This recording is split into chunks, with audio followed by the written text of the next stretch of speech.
France-Australie, donc Ouais, j'étais c'est assez un match ému. là, moi. Ouais. Ouais. Toi, tu connais ça, Ouais, t'as des ouais, motifs, toi aussi. je suis un émotif, donc T'es moi, insensible. je suis un mec sensible. On Voilà. dirait pas, mais je suis un Je mec sais, très je sais, sensible. je sais. On a vu aussi l'année dernière, t'es aussi auteur. Ouais.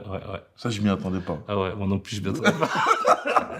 Et contrairement à certains que je ne citerai pas, j'ai écrit ce livre-là. De mes propres... Pourquoi tu te sens visé Mais bien sûr, je me sens visé.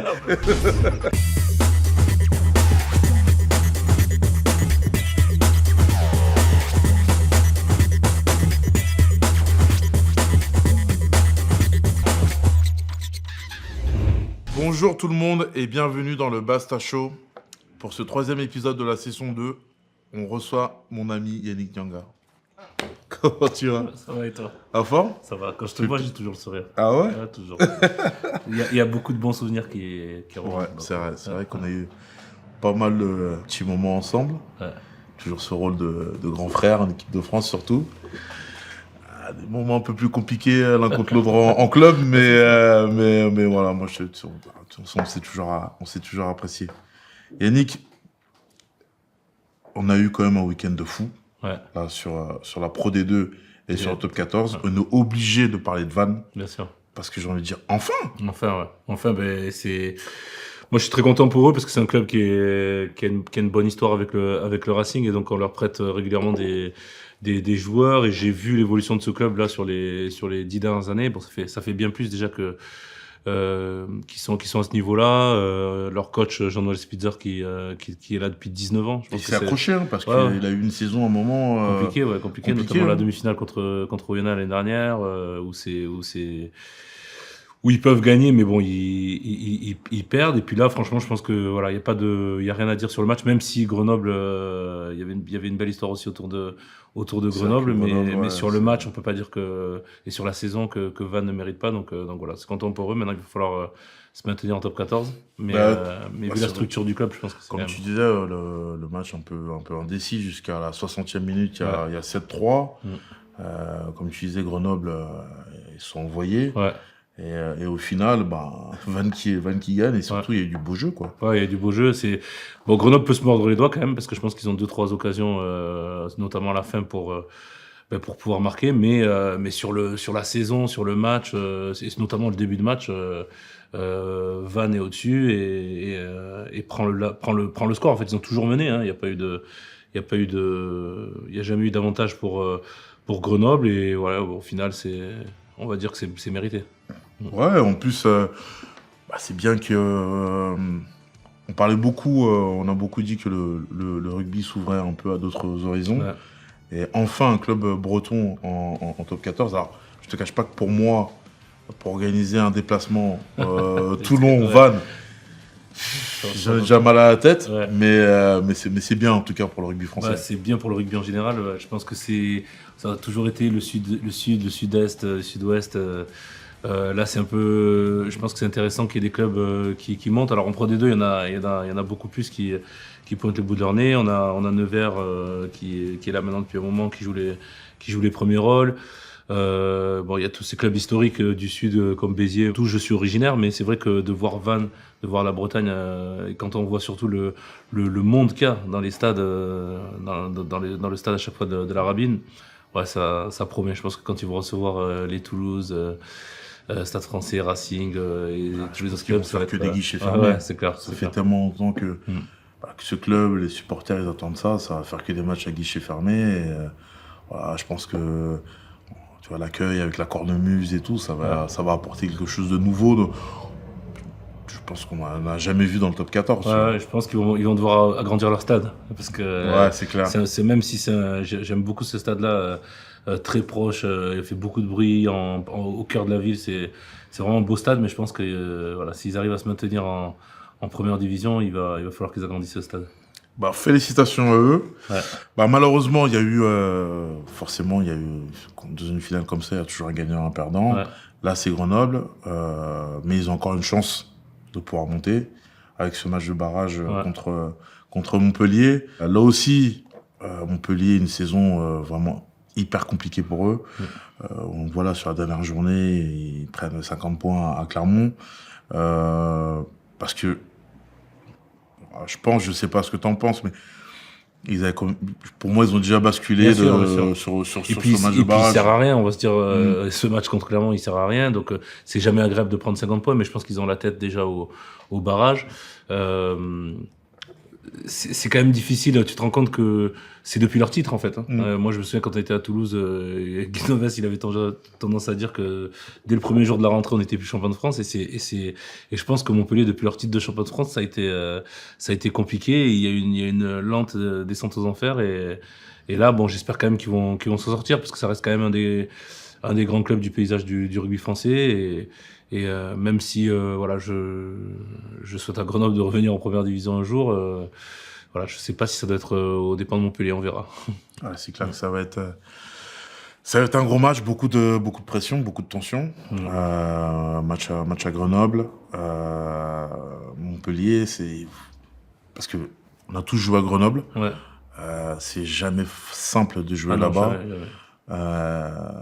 Surtout que, on va dire, quand tu es habitué à jouer, on va dire, le bas de tableau, les barrages, tu sais comment te préparer. Mais quand tu as été champion de France il y a 2 ans, que tu as l'habitude de jouer le haut du tableau, ça doit pas... Enfin, je pense que là, mentalement, ils vont aller, je pense, dans des zones où ils ne sont jamais allés.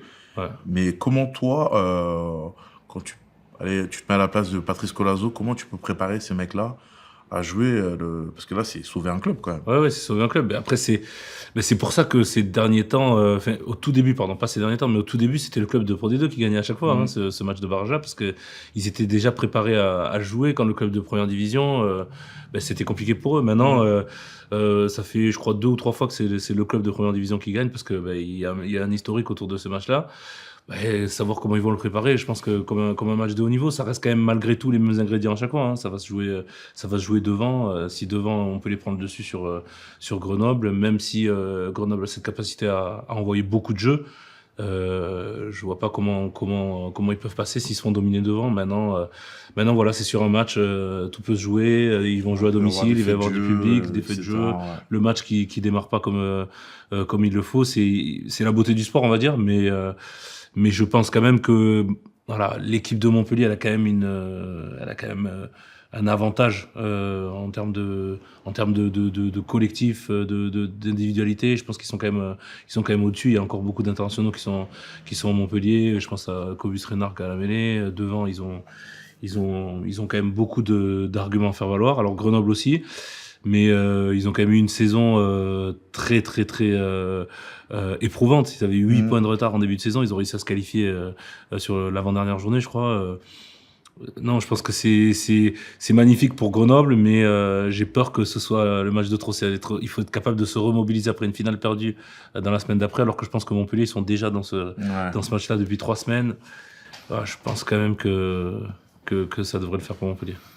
Et maintenant, on va passer au play-off. On a vu Toulouse et Stade Français se qualifier directement. Toulouse était déjà qualifié depuis maintenant, je crois, 2 semaines. Le Stade Français, sur cette dernière journée, malheureusement, aux dépens de Toulon. Mais même là, on a vu que c'était un super match jusqu'à la fin. Ça s'est envoyé. Alors, encore plus pour Toulouse, c'était pas une surprise. Quand on voit le niveau qu'ils ont cette saison, ce qu'ils envoient. Est-ce que toi, tu vois le Stade Français comme une surprise ou au final, ils méritent largement leur place directement en demi-finale? Non, ils méritent. On peut pas dire qu'ils méritent pas. Aujourd'hui, je pense qu'ils sont restés dans les 2 premiers ou les 3 premiers pendant toute la saison. Je crois qu'ils n'ont jamais été beaucoup plus bas que la 3e place. Ils sont longtemps restés premiers. Après, c'est un jeu qui est assez pragmatique, avec une grosse défense, un gros buteur et un très bon état d'esprit. Mais c'est aussi ce jeu-là qui gagne en top 14. Donc voilà, non, je pense qu'il y a pas de scandale, je pense, dans les 6 premiers, même si ça a été très indécis. Il n'y a aucun scandale là-dedans. Tout le monde a mérité sa place.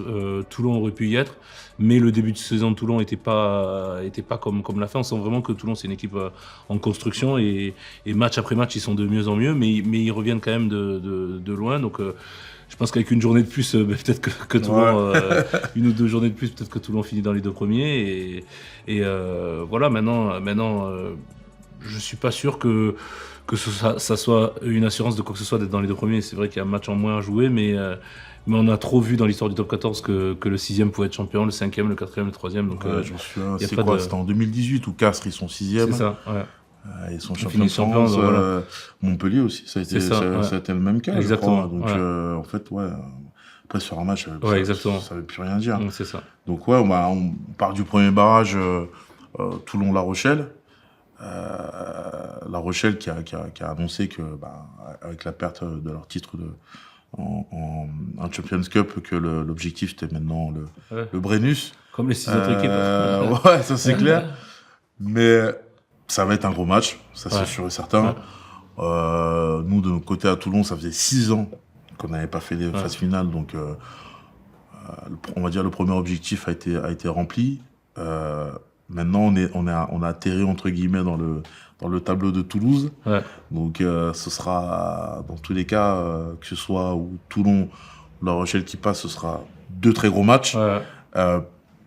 La Rochelle, comment toi tu vois cette équipe?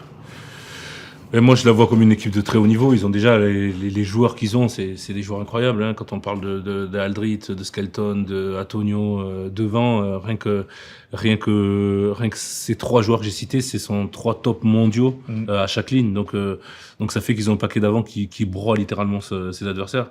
Maintenant, ils ont gagné 2 fois d'affilée 2 Coupes d'Europe. C'est très difficile de se replonger à chaque fois dans la compétitivité. Il y a eu la Coupe du Monde qu'il a fallu digérer. On a vu avec leur capitaine Greg Aldrit qui a pris 2-3 mois de congé sabbatique. C'est dur de revenir après ça. On a vu qu'il a eu un peu de mal à retrouver son meilleur niveau, mais là depuis quelques semaines maintenant, on le sent revenir. Un peu pareil pour Skelton, pareil pour Winnie. Donc ouais, c'est une équipe sur laquelle il va falloir jouer. Maintenant, le rugby, c'est un sport de combat, d'agressivité. Et il faut avoir faim. La question, c'est de savoir est-ce qu'ils sont rassasiés ou pas. Parce qu'en face, tu l'as très bien dit, Toulon, qui n'ont pas joué les phases finales depuis 6 ans. Eux, on sera sûr qu'ils ont faim, quoi. Donc, ils vont jouer à domicile. On connaît tous la chaleur de Mayol. Il va falloir que les Rochelais soient prêts. Ils sont capables de le faire. Ils l'ont déjà fait. Mais c'est trop dur de savoir qui va s'en sortir.